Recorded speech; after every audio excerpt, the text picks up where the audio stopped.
kita klik login, dan kita ketika mau kita klik data SDMK, dan klik input, dan klik cari, maka akan muncul data-data yang sudah kita miliki. Kalau kita mau nambah baru, maka kita klik tambah, kemudian kita akan muncul formnya, kita klik NIK, kita masukkan NIK yang kita ingin masukkan data barunya, dan dimasukkan datanya. NIK adalah 16 digit. Kalau ada data yang sudah disangka, maka dia akan tercatat. Kalau belum, maka dia akan terinformasikan sudah masuk dalam data Dukcapil. Nah, untuk kasus seperti ini, maka kita lanjut saja, karena memang server sedang ada permasalahan dengan koneksi dengan Dukcapil.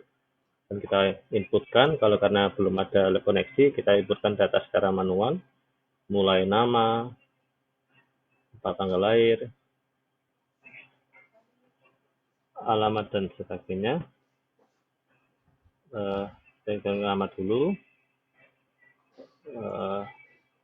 kemudian jenis kelamin, tempat tanggal lahir, dan data pribadi terlebih dahulu.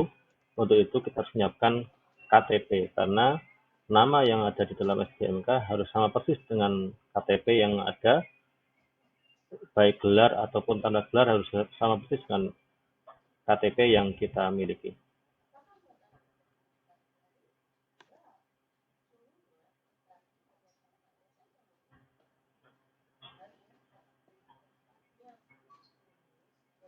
Oke, kita masukkan nama, alamatnya.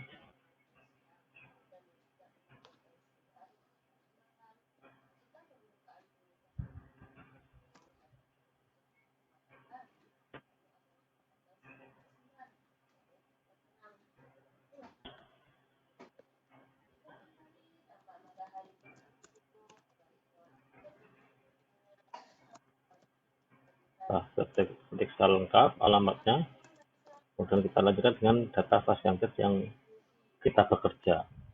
Dan otomatis untuk nama atasnya kita pilih kategori SDMK-nya, dan kita pilih misalnya tenaga kesehatan, ada berbagai jenis atau berbagai kategori. Contohnya adalah ini misalnya tenaga medis dan sebagainya, nanti bisa dipilih secara sesuai dengan jenis tenaga yang dimiliki sesuai dengan Undang-Undang Nomor 36 Tahun 2014. Kemudian masukkan juga jenis kepegawaiannya. Kalau untuk swasta, maka pilihannya tetap non-ASN atau tidak tetap non-ASN. Jadi swasta tetap atau tetap. Sementara untuk pegawai negeri bisa, atau untuk pegawai pemerintah ada kontra, ada PNS, ada P3K, dan sebagainya. Dan kita masukkan juga, jangan lupa tanggal mulai bekerjanya kapan. Ini untuk perhitungan data mulai bekerja, sehingga bisa dipakai untuk keperluan yang lain. Kemudian kalau mempunyai ID pegawai, bisa NIP atau bisa NRP dan sebagainya, bisa diisikan. Dan yang terakhir adalah data tentang registrasi nakesnya. Jenisnya apa, kita masukkan registrasinya. Kalau dokter ya dokter, kalau perawat kita seterusnya. Dan kita klik masukkan STR-nya. Bisa kita cek, karena untuk STR ini untuk dokter sudah terkoneksi dengan KKI, dan untuk tenaga kesehatan yang lain sudah terkoneksi dengan KTKI. Jadi kita bisa klik, kalau benar maka akan terjawab valid data STR-nya. Maka akan muncul secara otomatis tanggal STR dan tanggal berakhirnya. Dan selanjutnya kita masukkan SIP-nya kalau sudah punya. Dan SIP yang keberapa? SIP berapa ini akan teridentifikasi sebagai tempat kerja utama, sehingga bagi yang pegawai pemerintah, maka SIP pertamanya ya sudah yang dicantumkan sebagai SIP pertama, sehingga nanti tercatat di dalam ketika data individualnya, maka di dalam fasilitas pemerintah adalah sebagai tempat kerja utama. Dan kita masukkan tanggal penerbitan SIP-nya.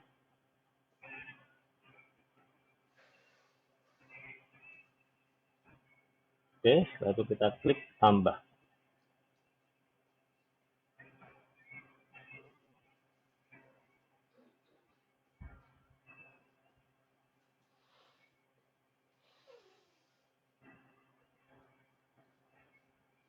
Selesai, data yang baru kita masukkan, klik tambah.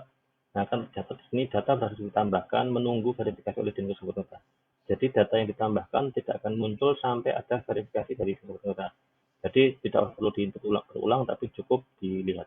Bagaimana cara melihat sudah diverifikasi belum? Kita klik di data SDM, ada verifikasi, kita klik, kemudian kita klik lihat. Nah, sini terlihat bahwa ada nama yang tadi diidentikan, namanya tadi namaku SDMK, sudah tercatat pekerjaannya, belum diverifikasi kabupaten, kemudian STR sertifikatnya juga sudah ada, tinggal dimasukkan. Nanti pendidikan bisa dimasukkan setelah datanya sudah masuk. Oke, kita lihat sudah proses dimasukkan, nah, validasi juga belum ada. Oke, setelah kita lakukan setelah itu kita tunggu verifikasinya. Kalau sudah diverifikasi, kita lihat kembali, coba kita klik input, masuk ke dalam masuk. Kalau sudah ada, ini belum, artinya belum terverifikasi ya, karena datanya belum ada.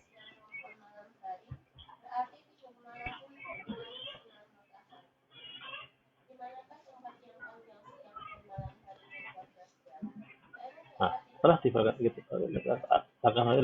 kabupaten kota. Nah, setelah verifikasi kita klik kembali, tadi kita klik input, kita klik cari kembali. Nah, sudah muncul di sini namanya tadi, nama SDMK terverifikasi.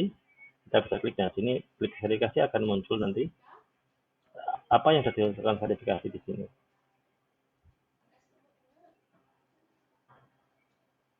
Kita bisa lihat datanya baru terverifikasi oleh kabupaten artinya. Nah, kita klik, setelah diverifikasi akan dilakukan validasi kabupaten kota. Ini sudah yang di bagian verifikasi akan muncul di validasi. Nah, ini menunggu validasi oleh provinsi.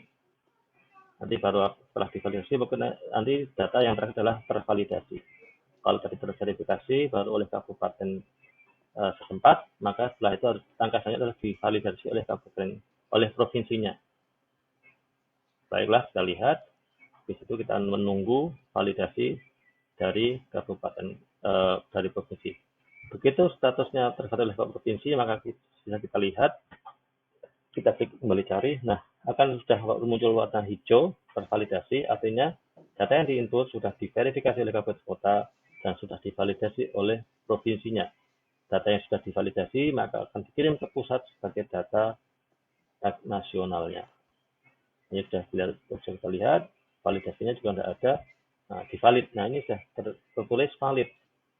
Jadi Bapak sekalian bisa mengecek verifikasi itu sampai dengan mana, dan kalau yang sudah validasi akan muncul validasi tidak ada di dalam data validasi. Jadi selalu diingat, data SMK itu ada input, ada data validasi, dan validasi datanya. Oke, sudah selesai proses input data sampai terverifikasi dan tervalidasi oleh provinsi dan kota. Itu Bapak sekalian, selamat bekerja kembali, sampai jumpa.